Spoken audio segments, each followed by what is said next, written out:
Nabuo ang desisyon ni Roldan na kumuha na ng sariling bahay dahil sa hindi pagkakasundo sa kanyang mga biyenan. May nakuha silang paupahan sa Cavite, up and down ng bahay. May maayos na bakuran at kumpleto na ang lahat. Ilaw at tubig ay ayos na rin. Talagang titirhan na lang. Wala na rin silang problema sa mga appliances dahil kasama na yon sa kanilang babayaran. Napapangiti na lamang si Roldan nang bumaba sila ng sasakyan. Nakatingala sila sa panibagong bahay na kanilang titirhan. Ayos na siguro ito. Kaya ko naman eh. Hindi pa hassle sa'yo? Mahal, wala namang problema sa akin ang pera. Kikitain naman natin lahat ng ibabayad sa mga bills eh. What I mean is, ikaw na lang may iwang mag-isa sa bahay. Siyempre ako papasok ako. Ikaw na mag-aasikaso kay Junie since hindi na natin kasama sila mama at papa. Wala namang problema sa akin yun, mahal. Kaya ko namang alagaan si Junie. Nasa bahay lang naman ang trabaho ko. What if kumuha tayo ng yaya para hindi ka na ma-distract sa work mo? Siyempre may mga needs yan si Junie na hindi mo matutugunan kasi nasa working hours ka. Okay, para mawala na yung pagkabahala mo.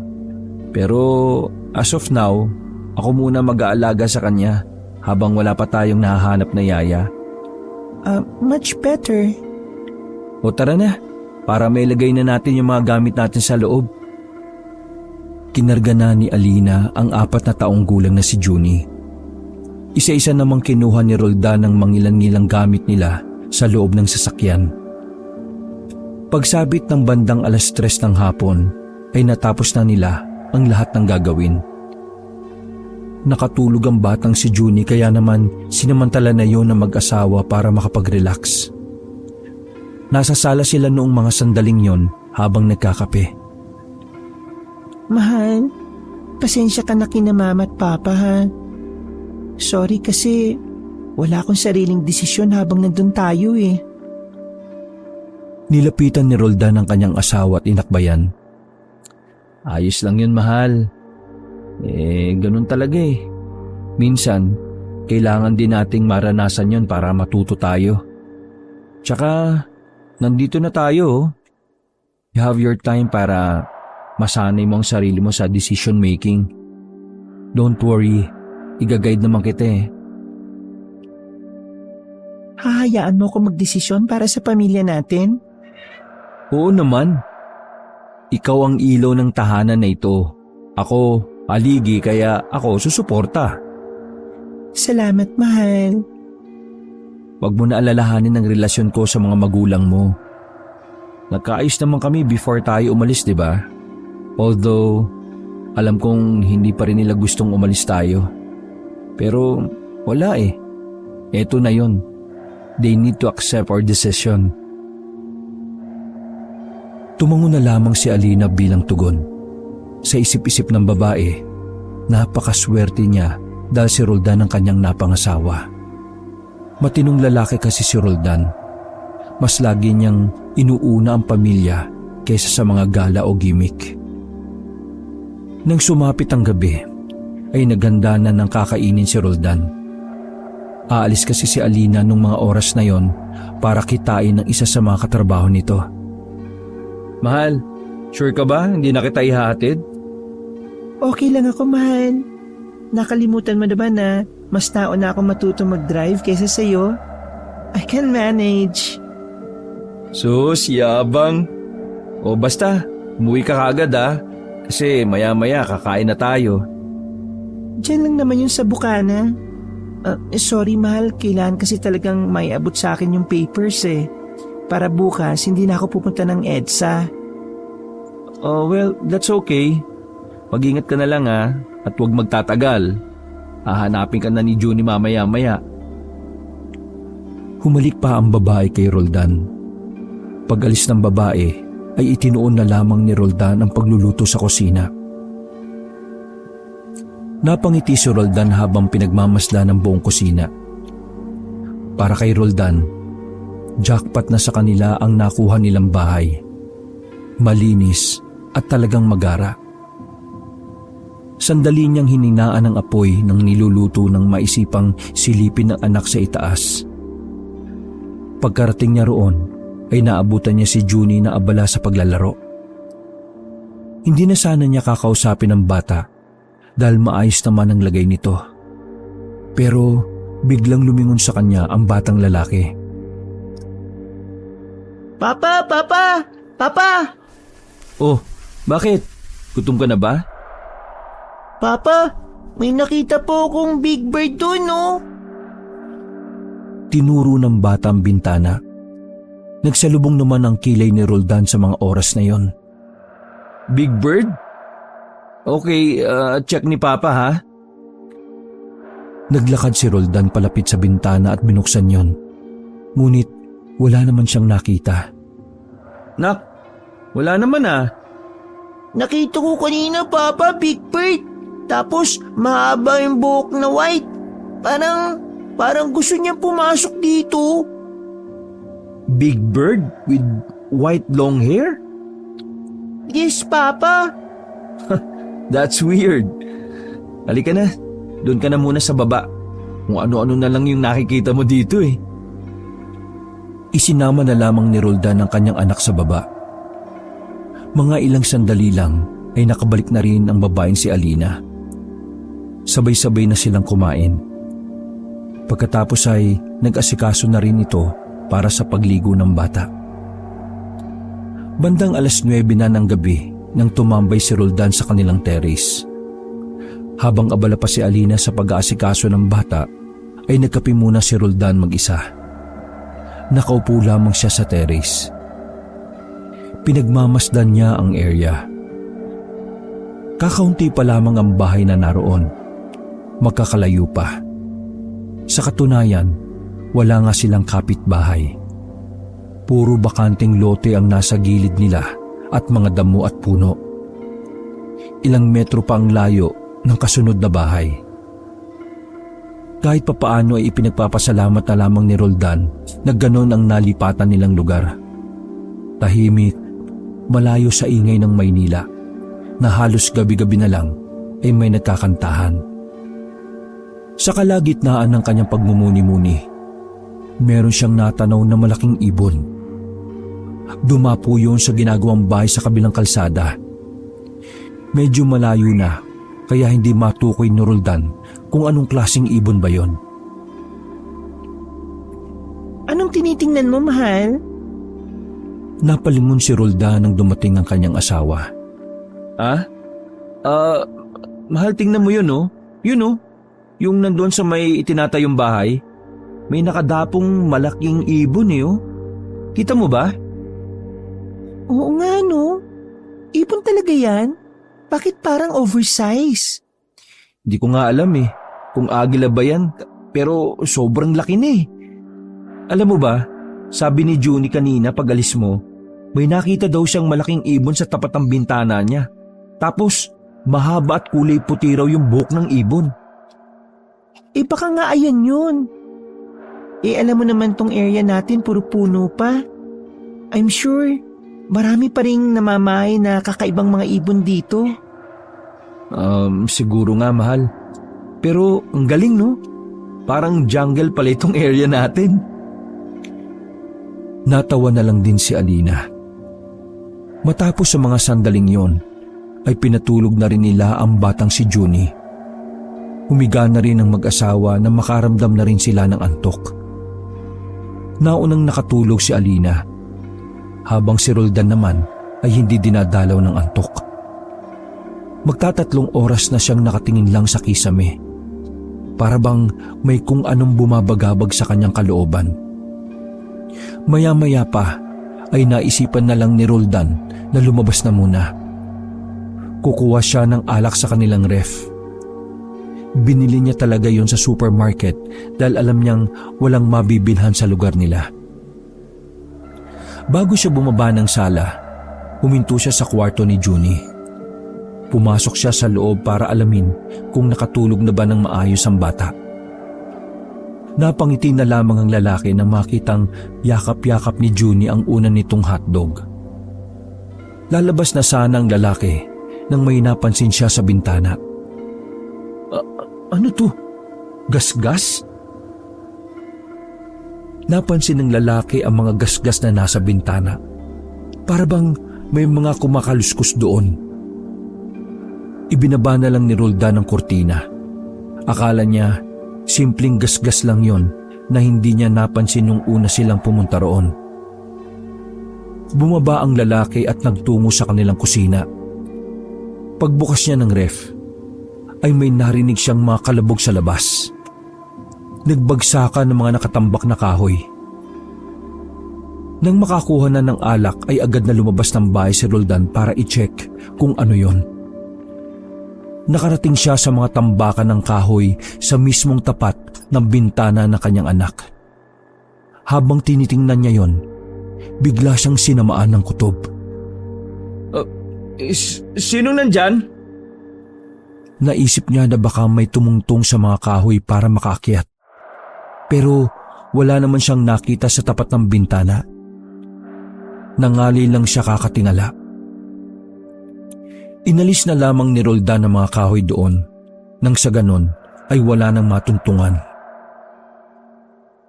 Habang nagsasalansan siya ng kahoy, naramdaman niya na parabang may nakatingin sa kanya sa kaliwang bahagi ng kanilang bahay. Parang nakikita niya sa dulo ng kanyang mga mata na merong nakatayo sa kanto at pinapanood siya. Hindi niya yun hinarap. Nanatili lang siya sa ganoong pwesto. Pero nakakaramdam na siya ng kaba na unti-unti na lang namamayani sa kanyang sistema. Sino ka ba? Anong kailangan mo? Walang kahit na anong tugon ang narinig. Kaya hindi na nakatiis pa si Roldan. Bigla niyang nilingon yun, pero nadismaya siya nang wala naman siyang nakita. Kahit noong lapitan niya ay wala rin naman. Ay nako, nag-hallucinate na naman siguro ako. Nasosobra na yata ako sa trabaho Pinagpalagay na lamang ni Roldan na hallucination ng kanyang nakita. Hindi naman kasi bago sa kanya ang ganoong eksena. Nangyayari talaga yun sa kanya minsan kapag masyado na siyang stress, pagod at walang tulog. Sa katunayan, nagpatingin na siya sa doktor noon. Ay, oo nga pala. Hindi pala ako nakainom ng gamot. Gagi. Yari ako nito kay Alina. Tinapos na ni Roldan ang pag-aayos ng mga kahoy. Ibinalik na lamang niya sa ref ang alak. Sa halip, gamot ang kanyang ininom. Ilang minuto lang ang nakalipas ay nakatulog na rin siya. 8:00 na ng umaga nang magising siya. Nangangamoy almusal na sa sala nang bumaba siya. Nakahanda na rin ang pagkain. Ay nako mahal, pasensya na, nalate ako nagising Di kasi ako makatulog kagabi, namamaya yata ako. Nasa hapagkainan na sila noong mga sandaling yan. Ayos lang, mahal. O sige na, kumain na tayo. Susubo na sana ang mag-asawa nang biglang nagsalita si Johnny. Napatigil si Roldan at Alina. Papa, nakita ko po ulit yung malaking ibon sa tapat ng bintana. Parang gusto niya pong mag-enter sa room ko. Anak, sure ka ba na big bird yon? Di ba po sabi po ni Lola mga bird po ang may wings? Kaya po bird yun. Anak, nakita mo ba kung ano itsura ng bird? Para alam namin kung yung bird na yun ay dangerous or not? Sandaling napaisip ang bata. Long white hair, and then, may face siya Of course anak, lahat ng bird may mukha. But that bird is unique, Papa. Yung face niya looks like human. Sa pagkakataong yun, ay tila may kung anong kabana ang dumaloy sa sistema ng mag-asawa. Hindi nila maintindihan kung ano ang nais tukuyin ng bata. Pero palagay nila hindi na pangkaraniwan ang nilalarawan ng bata. You mean anak? Big bird with a face like human? Opo, ganun po. Parang gusto niya akong kausapin eh. Gusto niya po yatang maging friend kami. Mahal, it's scary. Nanahimik na lamang ang mag-asawa noong mga sandaling yon. Nakakasinyasan na lang silang dalawa. Ayaw mang isipin ni Roldan ang bagay na yon ay hindi naman ito mawala. Lumipas sa mga sandaling yon na hindi pa rin matukoy na mag-asawa kung anong klaseng ibon ang nakikita ng bata. Dahil doon, naisipan na ni Roldan na mag-search sa Google kung ano-ano ba ang klase ng mga ibon. Pero wala naman siyang nakita na gaya ng sinasabi ng kanilang anak. Pero nang may makita pa siyang isang site, dito na niya nalaman na ang nakita ni Junie ay maaring isang aswang. Nanatili sa isip ni Roldan ang tungkol sa posibilidad na aswang nga ang nakikita ng kanilang anak. Ganun pa man, pinili niyang sarilihin na lang ang kanyang hinala. Batid niya kasing maging si Alina ay maaring matakot din. Lumipas ang mga sandali ay naganda na rin si Alina para sa trabaho. 6:00 kasi ng gabi ang alis niya sa bahay. 8:00 ang in niya sa trabaho. Inaagahan niya na talagang umalis para hindi siya gaanong matrafik. Mahal, alis na ako. Ikaw nang bahala rito sa bahay ha. Yung anak mo ha. Hinalika ng lalaki ang asawa sa labi, sabay yakap sandali.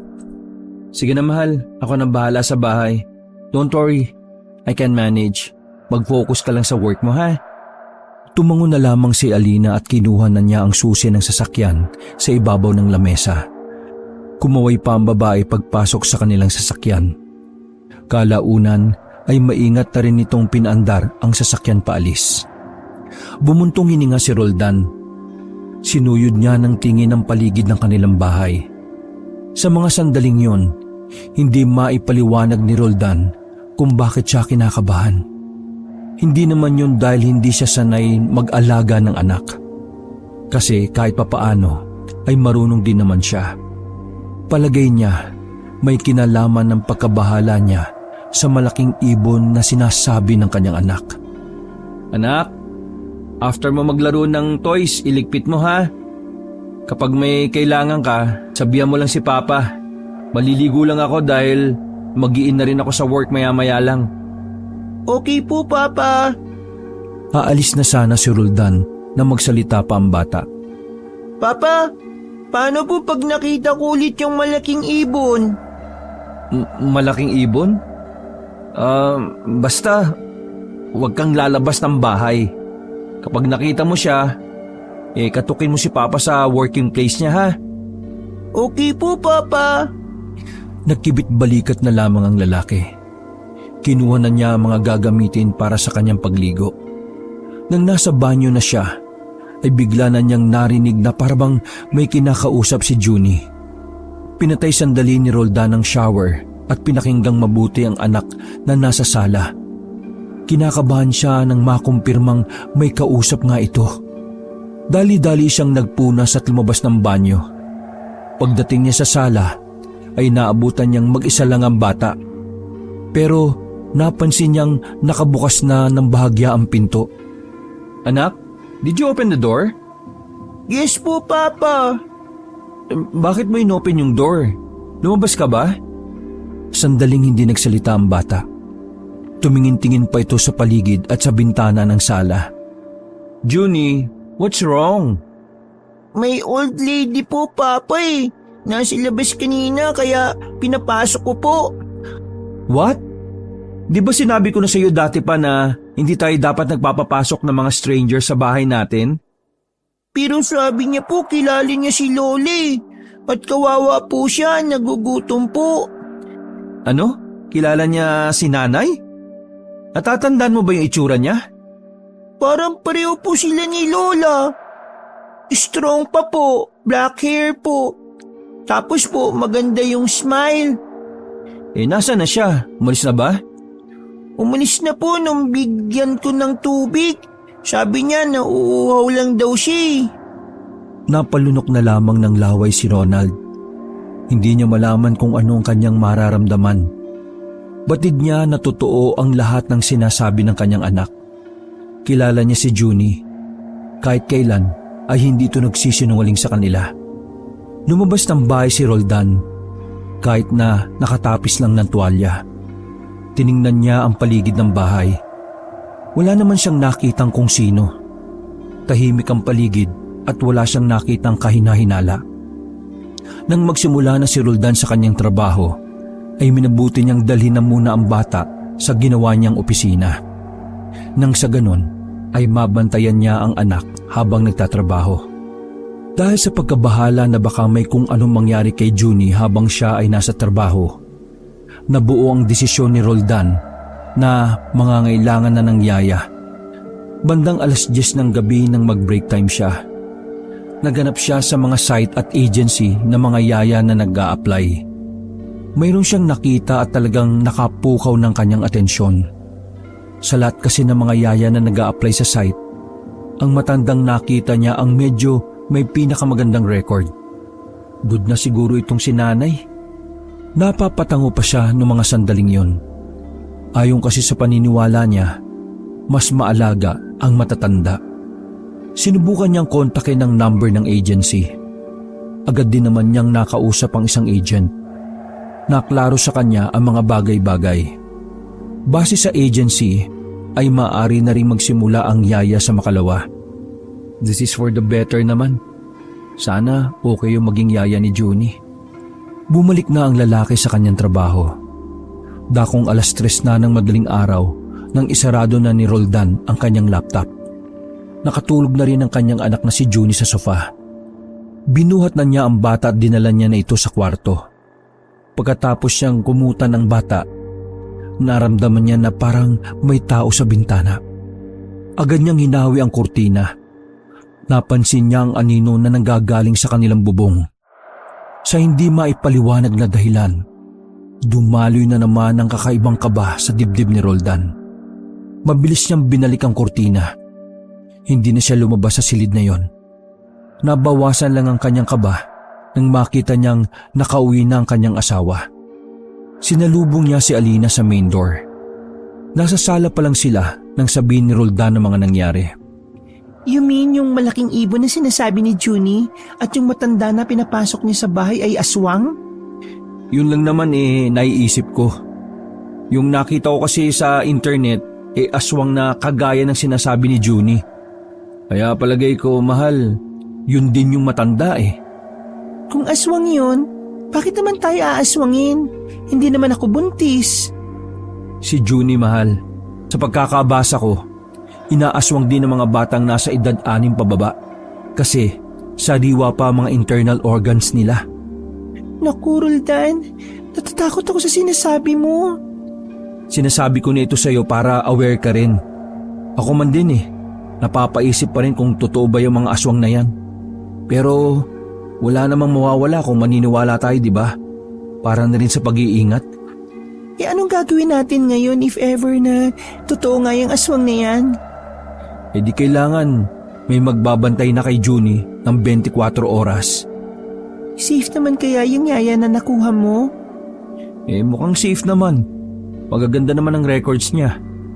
What if papuntahin ko na lang si Ranidel dito para kahit may yaya si Junie, may titingin pa rin sa kanila?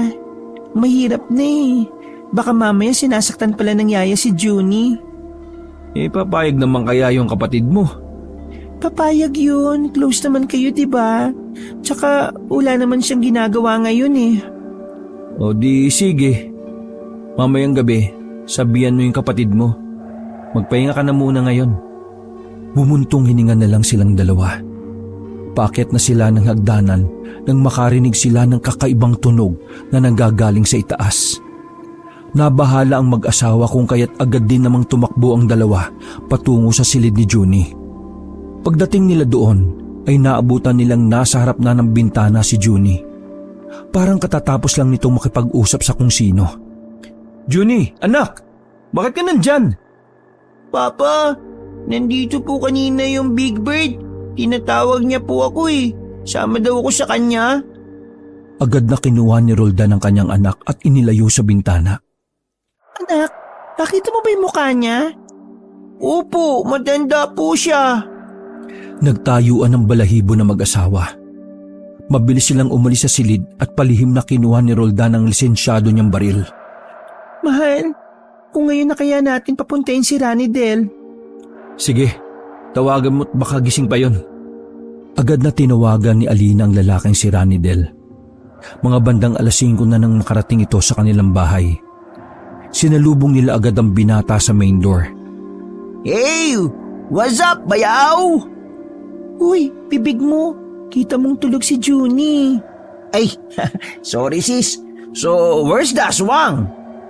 Nawala na yata eh. Pero salamat sa pagpunta ah. Napaliwanag na siguro ng ate mo lahat sa'yo ano? Oo, bayaw.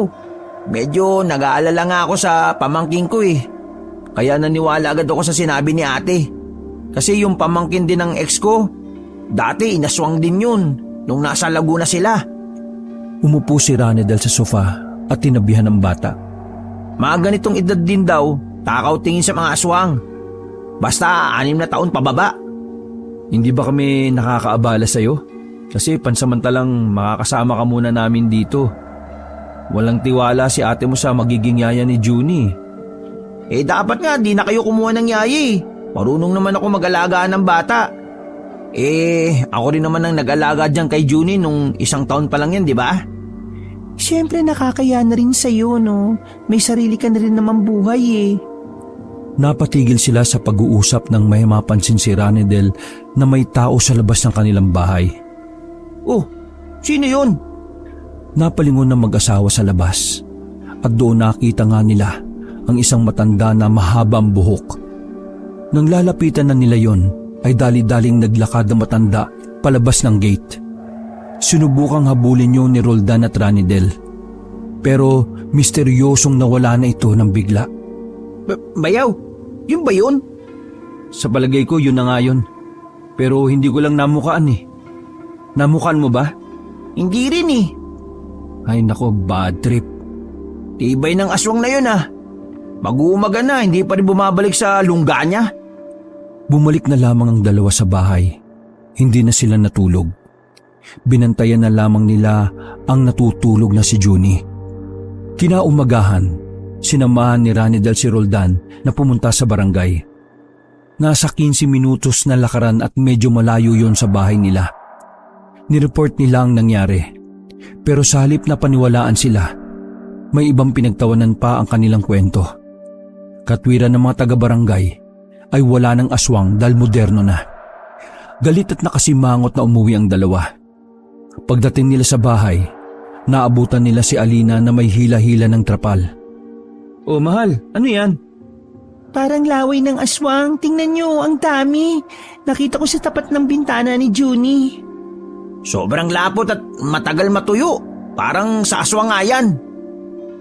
Ano palang nangyari sa lakad nyo? Buwisit yung mga taga-barangay. Ayaw kaming paniwalaan. Gusto nyo bang humanap na tayo ng albularyo?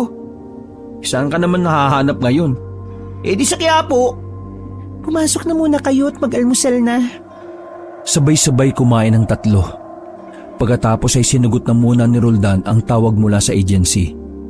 Base kasi sa agency ay maaga nilang papupuntahin ang magiging yaya ni Junie. Dahil na rin baka maabutan ang kasambahay ng bagyo sa kanilang lugar. Pumayag naman doon si Roldan. Para sa kanya ay mas pabor pa nga yun sa kanila. Nang sa ganon ay may magbabantay pa sa bata. Nang patayin na ni Roldan ang tawag ay napabuntong hininga na lamang siya. Ay nako, sana naman okay itong nakuha nating kasambahay. Malay mo naman. Basta, magtiwala na lang tayo sa Diyos.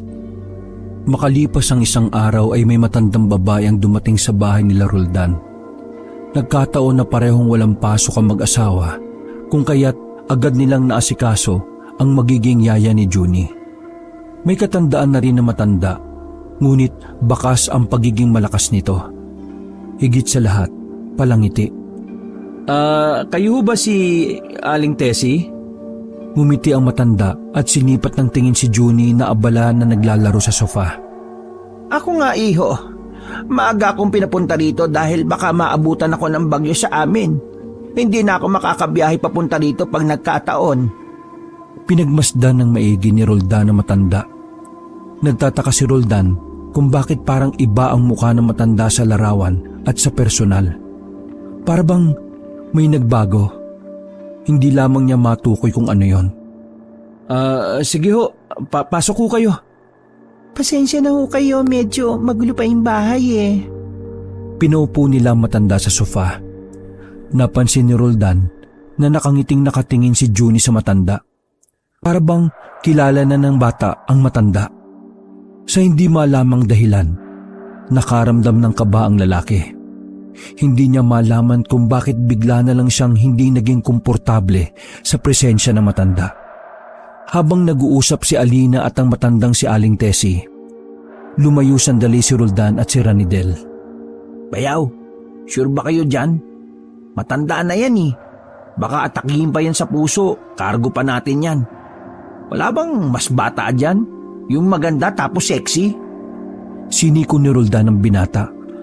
Sira ulo ka, marinig ka ng ate mo. Pero bakit nga matanda? Mas magaan kasi ang pakiramdam ni Junie sa matatanda since nasanay na siya sa mama ninyo. Pero ano? Pero ewan ko, iba pakiramdam ko eh. Nako, wag mong sabihing type mo na yung matatanda ah. Gagi, ibig kong sabihin parang may something sa matanda. Hindi ako komportable. Iniisip mo ba na may kinalaman ng matanda sa nangyayari dito? O iniisip mo na baka yan ang aswang? Malabo. Agency ang nag-refer niyan eh. Kaya paano yan magiging aswang?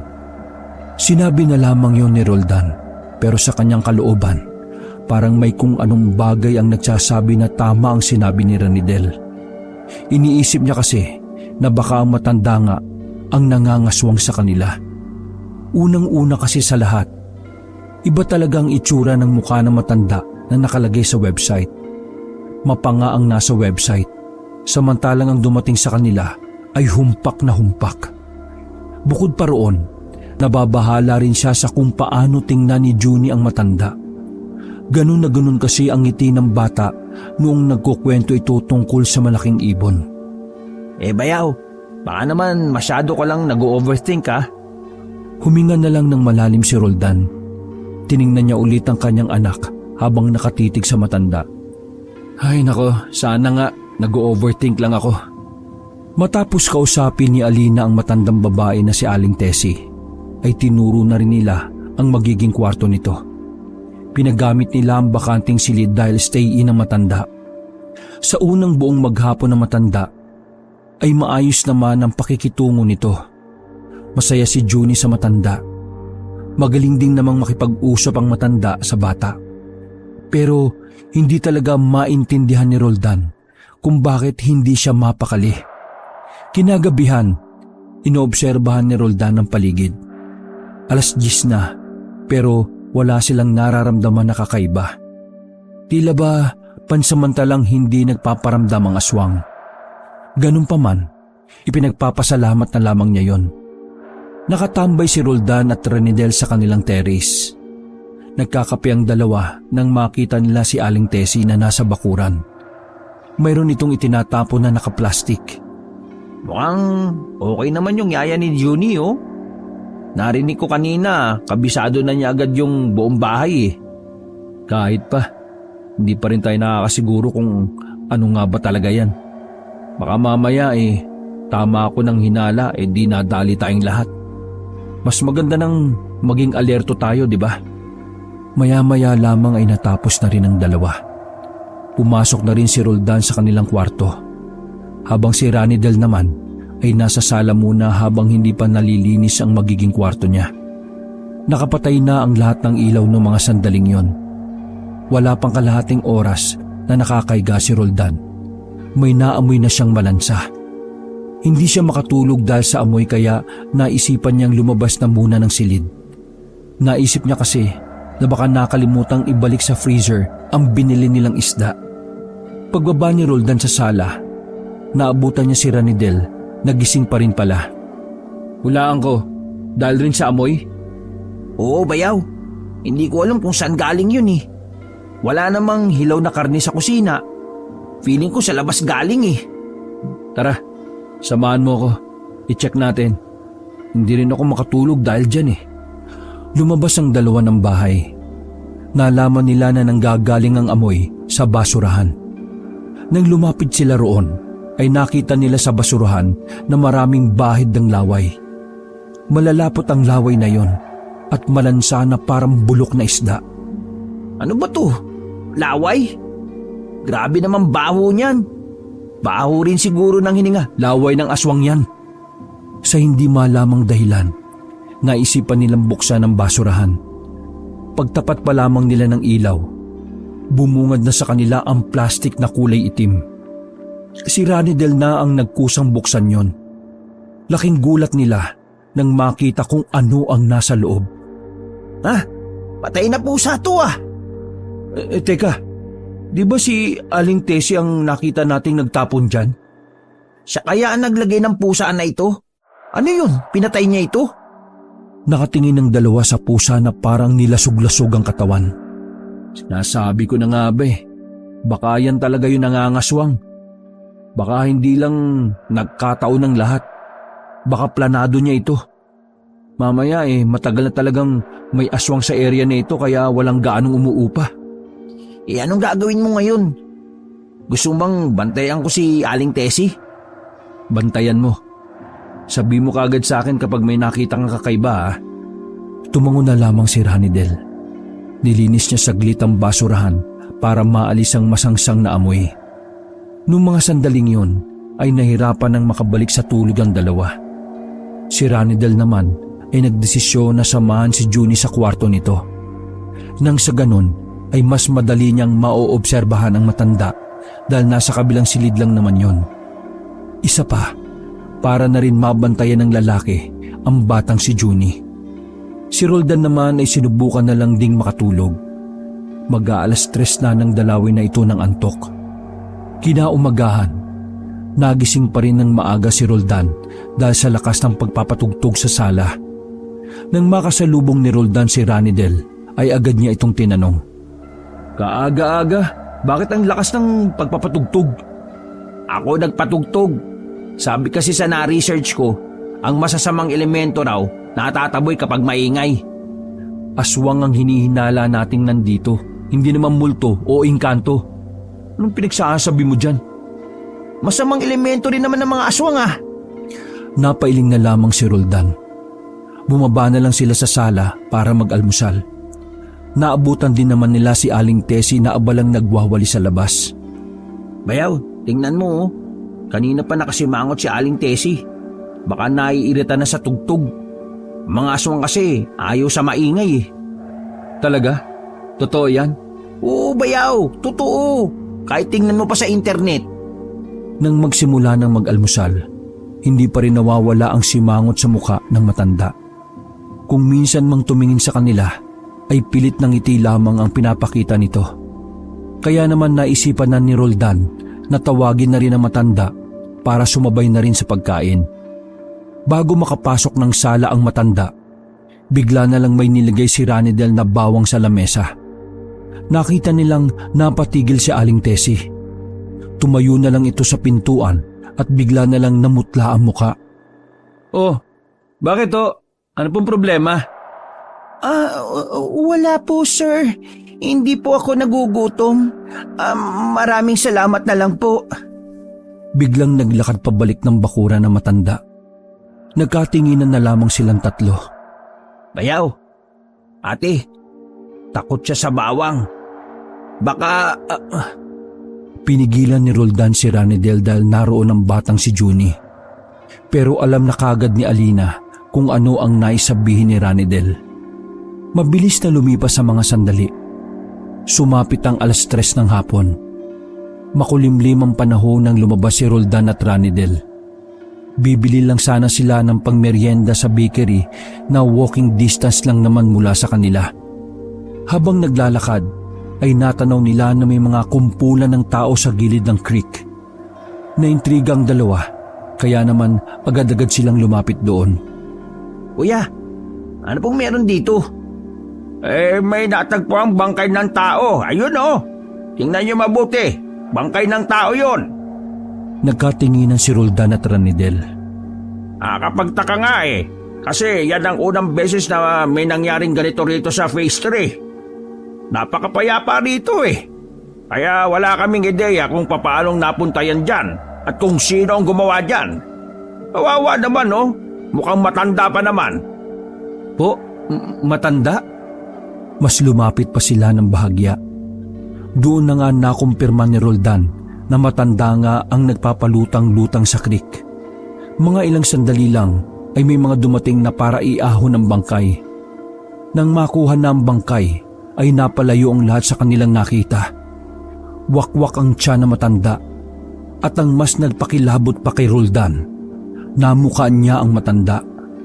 Yun ang mukha na nakita niya sa website ng agency. Malakas ang kutob niya na yun ang matanda na dapat ay yaya ni Junie. Oh, bakit bayaw? Anong problema? Namumutla ang mukha ni Roldan noong mga sandaling yon. Hindi maipinta ang kanyang mukha nang dahil sa kaba. Si Junie, kailangan natin makabalik sa bahay. Uy, wait! Sandali kuya! Mabilis na tumakbo si Roldan. Pagbalik niya sa bahay ay naabutan niyang nagwawali si Aling Tessie sa kanilang bakuran. Nakangiti ito, ngunit kinikilabutan na nung mga sandaling yun si Roldan. Malakas kasi ang kanyang kutob na hindi si Aling Tessie ang dapat na nasa bahay nila. Mas lumalakas ang kanyang hinala na hindi pangkaraniwan na matanda. Halos wala pang 3 araw ang matanda pero ang dami na nilang napapansin. Ayos lang ho ba kayo, sir? Hindi makapagsalita ang lalaki. Nabawasan lang ang kaba niya nang masipat sa sala na nasa maayos naman na kalagayan ng kanyang mag-ina. Diretsyong pasok lang ang lalaki sa kanilang bahay. Kumilos ito na parang walang nangyari. Minabuti na lamang niyang hindi sabihin ang nalalaman niya. Nang sa ganun ay mas maobserbahan nila ng maayos ang matanda. Bala kasi ni Roldan na huliin sa akto ang matandang si Aling Tessie. Nasaan ba yung merienda na bitbit ninyo? Ha? Ano? Sarado yung bakery ngayon eh. Hindi pala sila nagtitinda ng Biyernes. Palihim na tinaasan ni Ranidel ng kilay ang kanyang bayaw na si Roldan. Makalipas ang ilang mga sandali, ay naggandaan na rin si Alina para sa pagpasok sa trabaho. Habang si Roldan din naman ay naligo na rin dahil 6:00 ang kanyang work from home. Si Ranidel naman, hindi niya inaalis ang kanyang paningin sa bata. Palihim din siyang nagdadala ng bawang sa kanyang bulsa. Tulad kasi ni Roldan, nagiging matatag na rin kasi ang kanyang hinala na si Aling Tessie ay isang aswang. Nang magsimula ng magtrabaho si Roldan, si Ranidel naman ay hindi iniiwan ng batang si Junie. Pinagmamasdan niya rin si Aling Tessie at binabantayan ang kilos nito. Normal lang naman ang kilos na matanda, pero halatang halata na meron itong iniingatan. Buti naman po, Lola, bumalik kayo. Akala ko po hindi na kayo babalik eh. Kailan po kayo magiging Big Bird ulit? 10:00 pa lang ng gabi ay nag-out na kaagad ang lalaking si Roldan sa kanyang trabaho. Labi siyang nag-aalala dahil sa mga nabasa niyang text mula kay Ranidel na nasa bahay lang din naman. Base kasi sa text messages, kakaiba na ang mga sinasabi ng batang si Junie. Kinakausap daw nito ang matanda na parang may espesyal silang ugnayan sa isa't isa. Agad na lumabas ng silid si Roldan at tinungo ang silid ng bata. Naabutan niya roon si Ranidel na nakatayo sa labas ng pintuan. Kakatapos lang kumain at maglaro, nakaidlip. Nasan si Aling Tessie? Nasa baba, naguhugas ng plato. Wala naman bang ginagawang kakaiba? Wala naman, pero what if pauwiin nyo na lang yan bayaw? I mean, tanggalin nyo na. May magbabago ba kapag tinanggal natin yan? Kasi kung siya talaga yung aswang, edi aali-aligid lang yan dito. Pero at least, wala na siya dito sa loob ng bahay. At saka, makakalayo na siya kay Junie. Kung narinig mo lang yung mga sinasabi ng anak mo. Diyos ko. Bakit? Ano bang sinasabi ni Junie? May iba pa ba bukod dun sa sinabi mo sa text?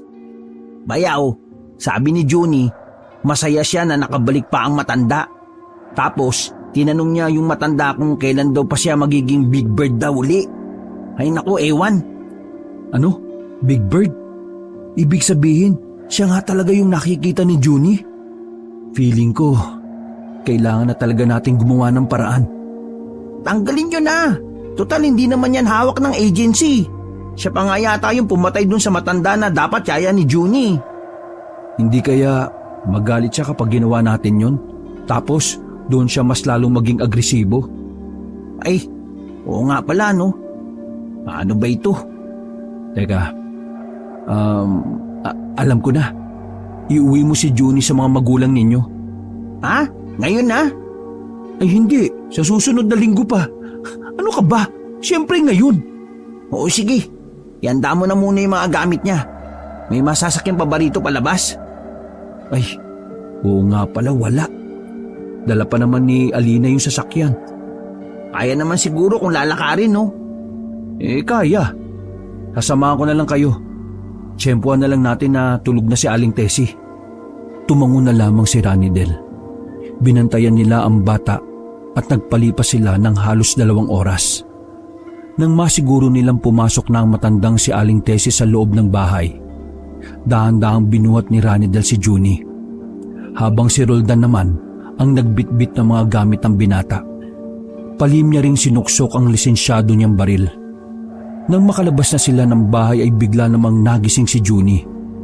Nagtataka ito kung bakit sila nasa labas ng ganong oras. Papa, saan po tayo pupunta? Anak, aalis muna tayo. May monster kasi sa bahay. Papa, si Nanay Tessie may iwan. Makakain siya ng monster. Junie, siya Aling Tessie yung monster. Kakainin ka niya kapag hindi tayo umalis doon. Ilang metro ang layo nila habang nagmamadaling tumakbo paalis. Pero bigla na lang nagpumiglas ang bata kaya napilitan na itong ibaba ni Ranidel. Junie, anak, ano ba? Bakit ka ba malikot? Aalis nga tayo eh. Bakit niyo iiwan si Nanay Tessie? Siya nga ang Big Bird na kalaro ko eh. Anak, hindi siya Big Bird. Isa siyang aswang. Yung mga nasa pelikula na kumakain ng buntis. Aswang! Umiling-iling ang bata. Ay, nagmana ata ng katigasan ng ulo to kay ate. Magsasalita pa sana si Roldan nang biglang tumakbo pabalik ang bata. Mas lalo silang nagulat nang biglang makita nila na lumitaw mula sa dilim si Aling Tessie. Agad nang yumakap ang batang si Junie sa hita na matanda. At dahil naman sa liwanag ng poste, nakita nila ang nakakakilabot ng ngiti ng matandang si Aling Tessie. Papanong? Sir, bakit po kayo nasa labas? Kawawa naman po ang bata. Malamig na oh. Gusto niyo po ba akong takasan? Ha? Hindi malaman ni Roldan kung ano ang gagawin niya. Gusto na niyang bumunot ng baril pero dahil nasa tabi ng matanda si Junie, hindi siya maaaring magpadalos-dalos. Anak, halika rito. Lumayo ka sa taong yan. Aswang yan. Sino ka ba? Hindi kita tatay. Nagulat ang dalawa nang marinig yun mula sa bata. Alam nila na hindi ganung bata si Junie. Kaya malaking palaisipan sa kanila nung mga sandaling yun kung bakit yun ganun sumagot. Bayaw, mukhang may ginawa yung matanda kay Junie. Parang wala nang sariling isip yung bata oh. Ano, na-hypnotize? Kaya bang gawin ng aswang yun? Hindi ko rin alam eh. Teka, wala ba tayong mahinga ng tulong? Kainis naman oh, bakit ang layo pa ng susunod na bahay? Nakangiti lang sa kanila matanda, habang ang batang si Junie naman hindi bumibitaw sa matanda. Aling Tessie, o kung sino ka man, ano ba kailangan mo sa anak ko? Bakit mo ba kami ginugulo? Hindi ko po kayo maintindihan, sir. Sarkastiko ang pagkakasabi ng matanda. Kaya alam ni Roldan na nagmamaang-maangan lamang ito. Aswang ka! Lubayan mo ang anak ko! Sir naman, hindi nyo naman ako nakitang naging aswang ah. Pero gusto nyo po bang makita ngayon? Lalong nabahala si Roldan nang makita nilang unti-unting pumangit ang mukha ng matanda.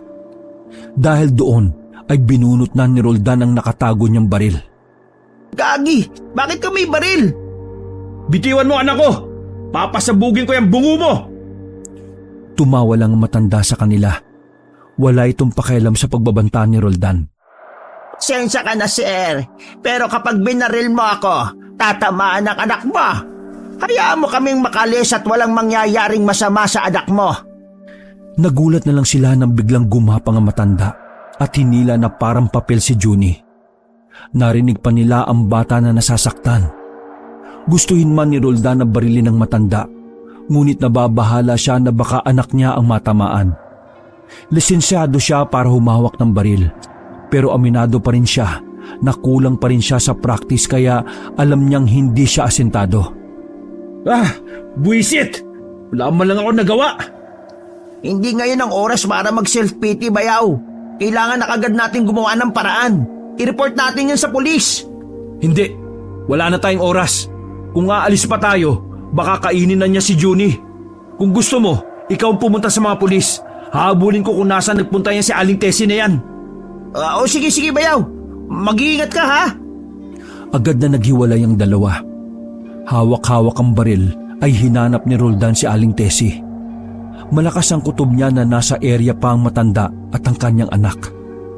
Dahan-dahan niyang pinuntahan ang bakanting lote na mapupuno. May kaba sa kanyang dibdib ngunit dahil kay Junie ay mas lumalakas ang kanyang kalooban. Madilim na sa dinadaanan niya. Tinatalasan na lamang niya ang kanyang pakiramdam. Kahit batid niyang alanganin siya sa masusukal na parte, hindi siya pinanghinaan ng loob. Sabog talaga ang bungo sa akin ng matandang yan. Maya-maya pa, narinig na nila ang tinig ng kanyang anak. Normal lang ang batang nakikipag-usap sa matanda. Marahan niyang hinawi ang mga halaman. Naaninag niya si Junie at si Aling Tessie na nakaupo sa nakatumbang katawan ng puno. Tanging liwanag lang ng buwan ang kanilang nagiging ilaw noon ng mga sandaling yon. Hinanda na ni Roldan ang kanyang sarili. Sasamantalahin na niya na nakadistansya ng bahagya si Aling Tessie kay Junie. Inasintan niya ang matanda. Paglingon ng matanda sa kinaroroonan niya ay sa kanya kinalabit ang gatilyo. Tinamaan ng matanda sa balikat. Dahilan para mataranta ito at gumapang papunta sa mga halamanan. Hindi naman nagsayang na ng pagkakataon si Roldan. Mabilis niyang nilapitan ang kanyang anak. Mabuti na lang at may kaliitan ng bata kaya nahigit niya agad iyon gamit lang ang kanyang kaliwang braso. Papa, bakit po tayo nandito? Okay ka na anak? Nakikilala mo na ako? Nakaramdam ng kaunting tuwa ang lalaki dahil bumalik na sa dati ang isip ni Junie. Pero dahil nasa paligid lang si Aling Tessie, hindi pa rin makampante ang kalooban ni Roldan. Hindi ko alam kung sino ka at anong pakay mo sa anak ko. Pero ito lang ang sasabihin ko sa iyo. Hindi ako papayag na kunin mo ang anak ko. Patayin mo muna ako bago mo magawa gusto mo. Wala siyang natanggap na tugon. Pero dinig na dinig sa paligid ang atungal ng aswang. Papa, parang Big Bird yun ah. Anak, aswang yun. Kaya kailangan na nating umalis dito. Aswang? Hindi ba po scary yun? Oo anak, kaya kapit ng mahigpit tatakbo tayo. Kahit maraming nakaharang sa daraanan, ay wala nang pakialam si Roldan. Ang mahalaga na lamang sa kanya ay makaalis sa masukal na area na yon. Habang tumatakbo siya, ay nararamdaman niyang hinahabol pa rin sila ng aswang na si Aling Tessie. Mga ilang sandali lang ay nadapa na silang mag-ama. Mabuti na lang ay hindi nabitiwan ni Roldan ang bata. Pagtingin ni Roldan ay nakahawak na sa paanan niya ang aswang. Nakakakilabot ang inilalabas na tunog ni Aling Tessie. Parang mabangis na hayop na matagal nang hindi napapakain. Bitiwan mo ako! Nagpaputok muli ang lalaki. Hindi man tinamaan ng aswang, sapat na yon para bitiwan ng aswang ang kanyang paa. Gumapang si Aling Tessie patungo sa kanila. Nagmamadali na lang na makabangon si Roldan. Tinitipid niya ang bala dahil medyo malayo-layo pa sila sa kalye. Bukod pa roon, nag-iba na rin ang direksyon ng dinaraanan nila. Hindi na kasi natatandaan ni Roldan ang daan dahil sa madilim. Habang natakbo, ay ramdam ng lalaki ang hapdi sa kanyang paa. Bumaon kasi ang mahahabang kuko ni Aling Tessie. Pero wala siyang oras para intindihin ang hapdi. Nakatuon lamang ang kanyang atensyon sa kaligtasan ng kanyang anak. Nang makatanaw na si Roldan ng pose ng ilaw, ay mas binilisan pa niya ang takbo. Hanggang sa tuluyan na nga silang makarating sa kalye. Sumakto naman na merong napadaan na tricycle ng barangay.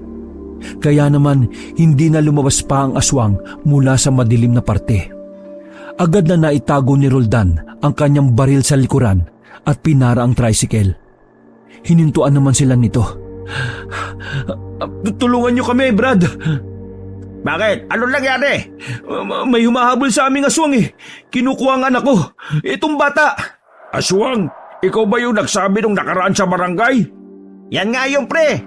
Hindi nga pinansin na kapitan. Ano ba? Tutulungan niyo ba kami o hindi? Dumudugo ang paa ko oh. Hindi na ako makatakbo ng maayos. Kapag kami namatay, kasalanan niyo. Nasaan ba yung aswang? Ipakita mo sa amin para maniwala kami. Tutulungan niyo ba kami o hindi? Inulit na ni Roldan ang sinasabi niya dahil sa sobrang inis. Nasaan nga munang? Pag hindi kayo tumulong, pangit po kayo. Napatamimi ang dalawang tanod. Ilang segundo silang hindi nakapagsalita. Pangit po ba kayo? Grabe naman yung anak mo. Nang di-real talk yata yan eh. O sige na, sakay na kayo. Walang sinayang na pagkakataon si Roldan. Mabilis na sumakay ang mag-ama bago pa magbago ang isip ng dalawa. Pagdating nila sa barangay, naroon na rin pala si Ranidel. May mga kasama na itong pulis na nakikipag-ugnayan na rin sa opisyal ng barangay. Agad naman ding inasikaso ng mga barangay health worker ang nagdurugong paa ni Roldan. Bayaw, ayos ka lang? Ayos lang ako sa lagay na ito. Sa palagay mo. Kinuhanan ng salaysay si Roldan ng mga pulis habang sila ay nasa barangay. Pero dahil wala namang naniniwala sa mga aswang, nag-aalangan ng mga pulis kung papaano nila aaksyonan ang mga nangyari. Muntikan pang makipag-away si Roldan dahil pakiramdam nito, wala ni isa sa mga yon ang sumiseryoso sa kanilang mga naranasan. Nasa tapat sila ng barangay no mga sandaling yon. Nawalan na ng gana si Roldan na makipag-usap sa loob. Nagpapalipas na lamang sila ng oras. At isa pa, doon lang din alam ni Roldan na ligtas sila. Sumapit ang 2:00 ng madaling araw. Biglang nakaramdam ng pagkabahala si Roldan. Ilang minuto na lang kasi ay pauwi na rin ang asawa niyang si Alina.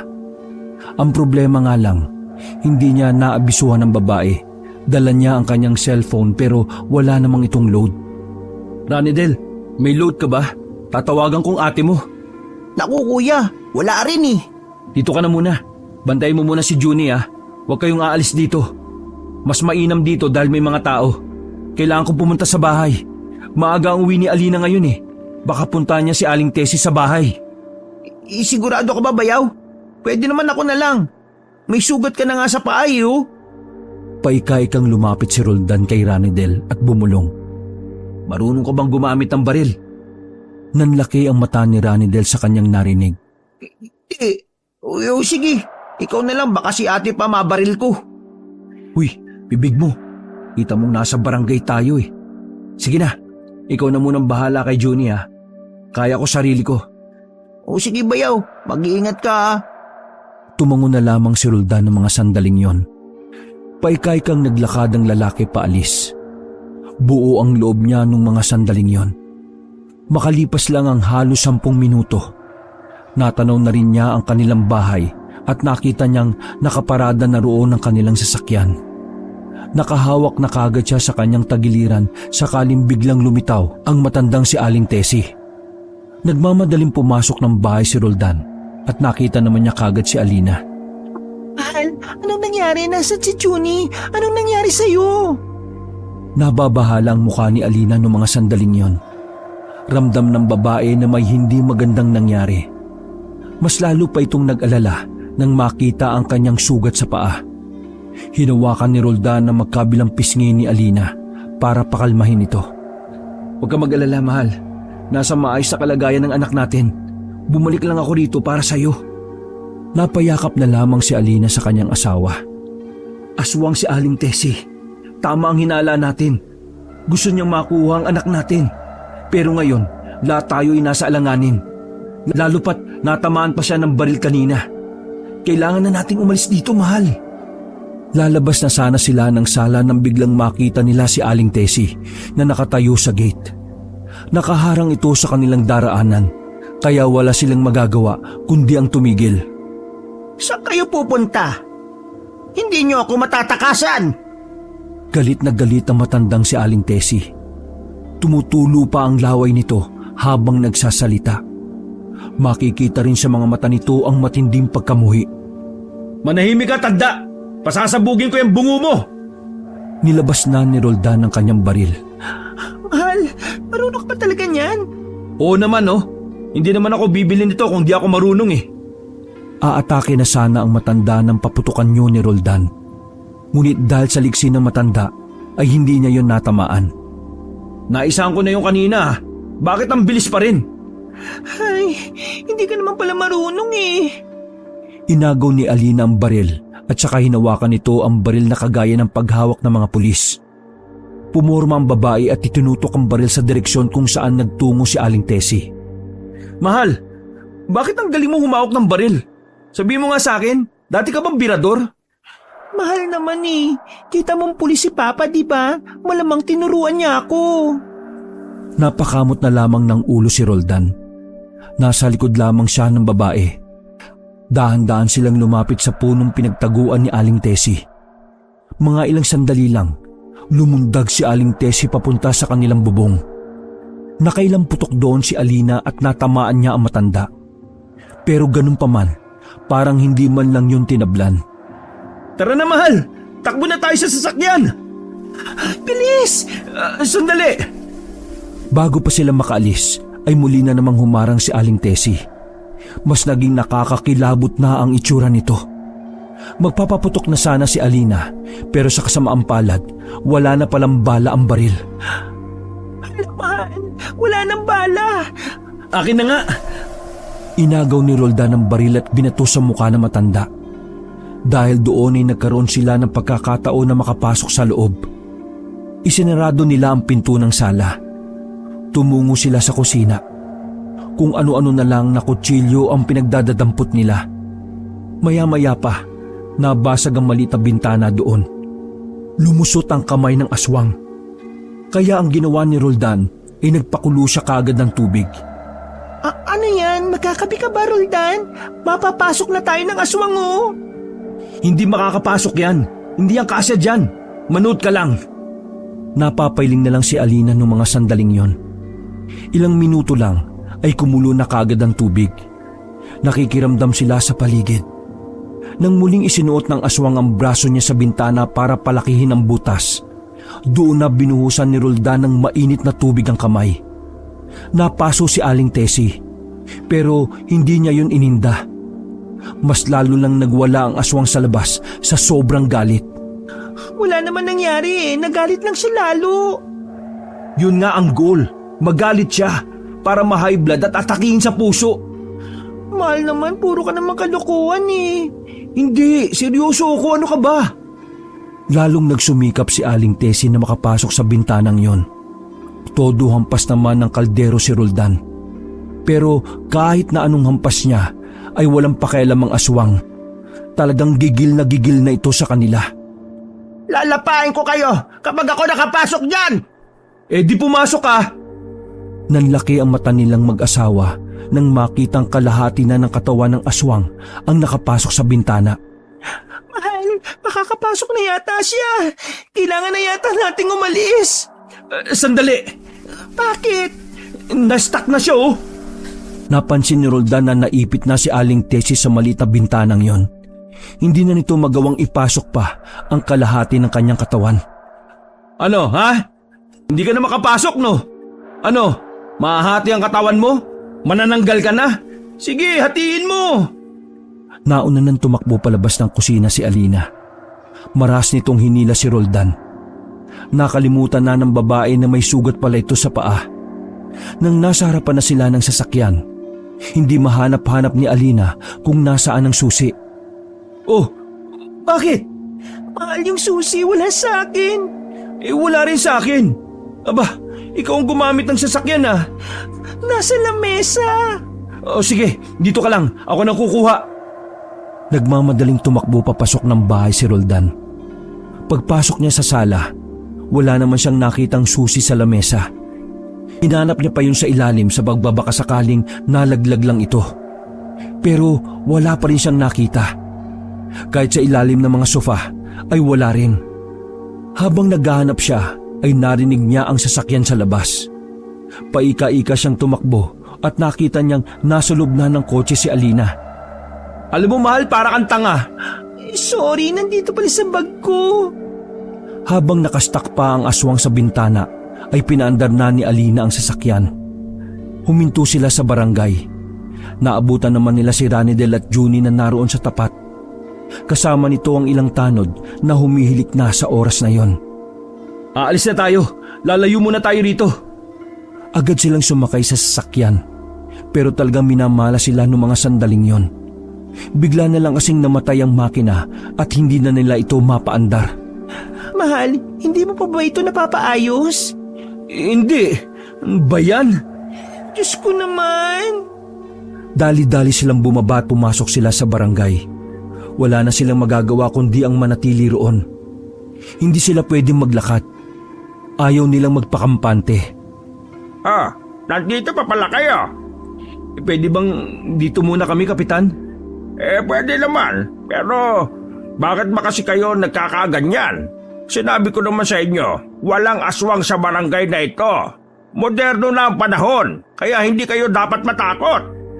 Kap, paano walang aswang dito kahit moderno na? Mukhang probinsya ang area ninyo. Kung ayaw niyong maniwala, hindi na namin kayo pipilitin. Ang akin lang, hayaan niyo kami ritong magpalipas ng oras kung okay lang po. Bahala kayo. Diyan kayo sa mahabang upuan. Walang kwarto rito.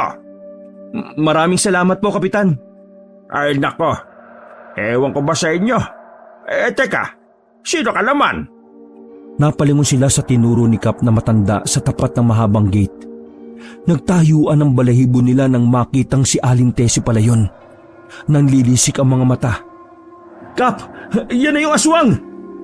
Natakot si Kapitan nang makita ang matanda. Maging ang mga tanod na natutulog sa labas ay nagtakbuhan papasok ng barangay. Isinara nila ang pintuan. Inutusan na rin ni Kapitan na isarado ang mga bintana. Kap, totoo nga may aswang! Bakit nyo dinala rito? Para maniwala kayo. Nagwawala ang aswang sa labas. Kinakalampag nito ang bubong. Parang gusto na nitong wasakin ng yero para lang makapasok. Kunin ang mga batuta! Walang duwag-duwag! Walang tumugon sa mga tanod. Halata sa mga mukha nila ang takot. Ilang minutong binalot ng katahimikan ng paligid. Maya-maya lang, nakarinig na lang sila ng sunod-sunod na putok sa labas. Nang sumilip sila sa bintana, nakita nila ang 2 pulis. Doon na sila naglakas ng loob na magbukas ng pinto. Nakita na lang nila na may malaking ibon na ang lumilipad palayo. Pagewang-gewang pa ito sa ere. Maging ang mga pulis ay hindi rin makapaniwala sa kanilang nakita. Kumbinsido na rin sila na ang aswang ay totoo ngang nabubuhay kahit sa modernong panahon. Nakahinga naman ng maluwag si Roldan ng tuluyan ng maitaboy ang aswang o ang kilala nilang si Aling Tessie. Noong mga sandaling yon ay minabuti na lang ni Kapitan na magpalipas sila ng oras sa barangay. Doon na rin sila inabot ng umaga. Nang maayos na nila ang sasakyan, ay bumiyahe sila papuntang Pasig. Dito nila naikwento sa mga magulang ni Alina ang lahat na nangyari. Dahil doon, inabandona na lamang nila ang inuupahang bahay. Naghanap na lamang sila ng bahay na mas malapit sa syudad. Nang sa ganun, ay hindi na sila mabalikan pa ng aswang na yon. Makalipas lang ang 1 linggo, ay dumating na rin sila sa panibago nilang bahay. Kasama na nila si Ranidel para ito na ang magbantay sa bata. Napapalibutan na sila ng maraming bahay kaya kampante na sila na hindi na makakalapit si Aling Tessie. Hindi man sila sigurado kung talagang patay na ang matanda. Ang mahalaga na lamang para kay Roldan ay nalagpasan nila ang banta ng aswang. Ranidel, pasensya ka na ha. Sadyang wala na kasi kaming tiwala pa na kumuha ng yaya eh. Ano ko ba naman kuya, ayos lang. Wala pa naman akong ginagawa sa buhay eh. At saka, maganda na rin siguro ito. At least, ako na magbabantay. O sige, maraming salamat talaga ha. Bayaw, sabi pala ni Papa, maglagay tayo ng maraming bawang, pangontra daw sa aswang. Napatingin ang dalawa nang magbukas ang pinto. Bumungad sa kanila si Alina na may daladalang kalahating sako ng bawang. Natawa na lang si Roldan at Ranidel. Talagang sinuguro na ni Alina na hinding-hindi na sila malalapitan ng kahit na anong uri ng aswang. Wakas,